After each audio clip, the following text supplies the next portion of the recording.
Now is the time to introduce my favorite album of Gordon's, Ode to Nature. Can you tell us?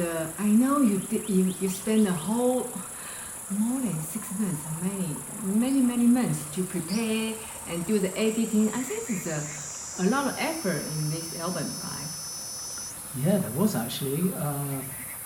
It was 2016 that we travelled to the Scottish Highlands first of all, and then we also a bit later. Did some recording there? Yeah, we did some recording there. I had my at that time. Virtually every time I went out, I took my trusty little portable digital recorder with me and recorded bird song, particularly streams, rivers, and later on even sort of thunderstorms and all kinds of stuff that went on to it, insects, bugs. This is what I did it. This is what I recorded all the nature sounds on my trusty little recorder. And once I'd collected all these nature sounds, I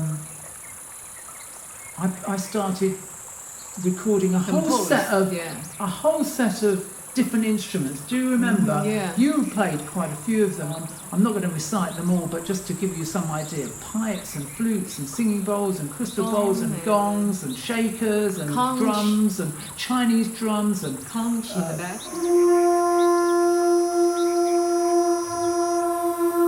Many instruments, a Celtic harp, Bird flute, shruti boxes, and many instruments. Yeah. You know, in the market, in the music market, a lot of music or YouTube video is kind of like watering the birds, and it's very different with yours. I was wondering whether you were going to bring in the dreaded tone, the dreaded idea of the synthesizers, the electronic sounds that people bring in. Now, it's not that you can't create nice meditative synthesized sounds. I'm not completely against it, but it seems to me, as you say, that I'm very often disappointed the way that they don't seem to fit with the natural sounds that they're accompanying. We like this term organic music and organic musical instruments, and like to feel as though this marriage of the nature sounds with these natural organic instruments, some of which I just mentioned, makes for a very good marriage. The actual structure of the album, I think, is also very interesting. I was concerned to create these total soundscapes and a kind of a journey through different parts of the day was also in my mind.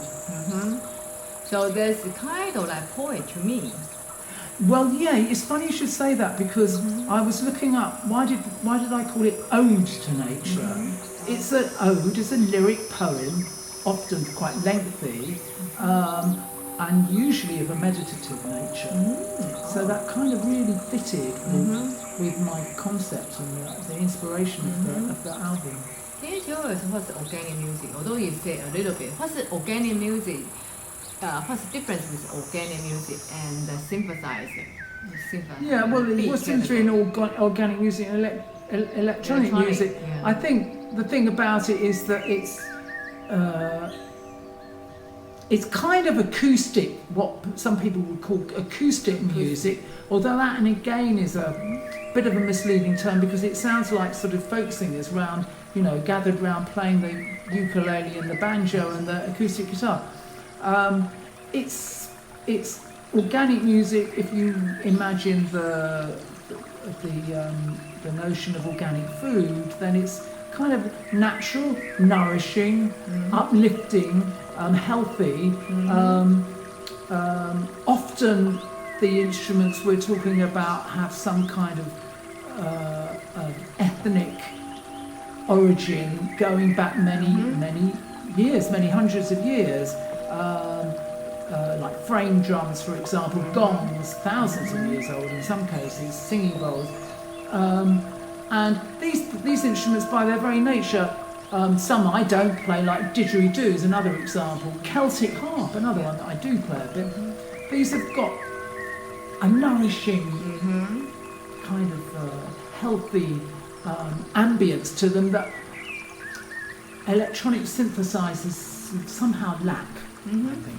So in this album, the two key elements. One is the nature sound. You do really do recording in the.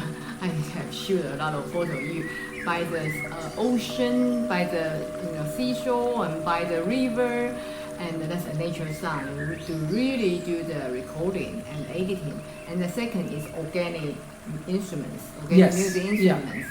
Marrying the two, and as I said, they're soundscapes. I mean, this is a very common term that people use with music these days, often in filmic terms, but it's very much soundscapes, and it's, as I said earlier, it's a kind of a journey through an imaginary day where we start in the morning, and it's very calm, kind of story, and it's quiet and calm, and then it builds up slowly during what in the old days would be the side one of the LP, if we were talking in those terms, and to a real tumultuous. First of all, we hear sort of thunder, and then it builds up into this big thunderstorm, very powerful thunderstorm with drums and everything, and then again we get a quieter section, and then I won't spoil it all, but it goes through a kind of a journey through the day. And that's one of my favorite albums. I don't know what do you think,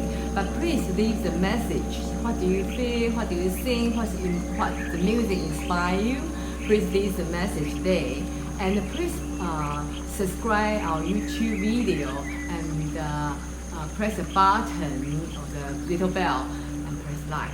We'll see you next time. Have a lot of story about the music and the gong and sound therapy to share with you. See you next time. Bye for now. Bye.